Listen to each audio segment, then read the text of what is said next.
ospital ng emergency, Batangas. Ito po, pinalabas daw, pinalis sa emergency. Nakaramdam man ng pangamba si Sheila at iba pang tumulong sa pagpapaanak kay Hazel, buong tapang daw nilang tinulungan ang mag-ina. Pinuntahan nila ako doon sa bahay habang naliligo ako na tulungan nga daw at labas na raw ang bata. Di, sa taranta ko kahit hindi na nga ako na habang daan nga ako'y nagbibihis. Naisip ko naman, siyempre bilang nanay, bilang babae, delikado siya. May naano na kami sa post na namatay.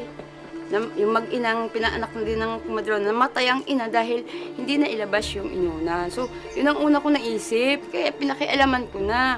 Kasi pag hindi na ilabas yung inunan, baka nga bumuka, mamatay siya. Ay, nung binipi doon, mataas ang BP niya. Kaya sabi ko, baka hindi kayanin ng bata. Lambot na siya eh.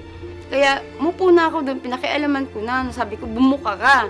Kasi pag, inaano ko pa nga siya, pinapagalitan ko para lumakas ang loob. Sabi ko, makinig ka sa akin. Lakasan mo yung loob mo. Dahil pag hindi ko naalilabas yung inunan, mamamatay ka. Kung matatagalan pa po yung baby, sa nakita ko at sa mismong nakita ng dalawang mata ko, hindi na po kaya. Nakanganga na po yung baby. Yung baby. Kaya sa ano ko... So yung buong ulo niya lumabas Opo, na. ito po ang leeg. Pero hanggang dito, Dito lang po na ano siya. Naipit na nasakal. rito.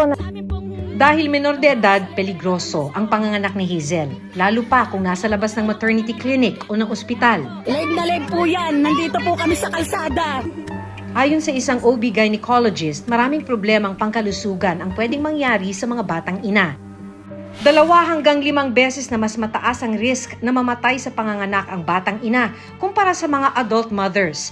Habang ang sanggol mula sa batang ina naman ay 3 beses na mas mataas ang risk na bawian ng buhay kumpara sa mga ipinanganak ng mga adult mothers. Kapag teenager po kasi, they are already categorized under the high-risk group now because of their age. Marami pong risks and potential complications for anyone in general actually who delivers outside of a controlled environment. Yung pagkakaroon po ng sepsis, no, yung sa mother, dahil exposed po siya. Open wound po kasi is gusto ng mga bakterya na pinupuntahan po yun no, na pwedeng magkaroon ng infection. Nasa kalsada po siya nanganganak ng Diyos ko. Ari po ang bata. Ayan po ang bata. Diyos ko po, Lord.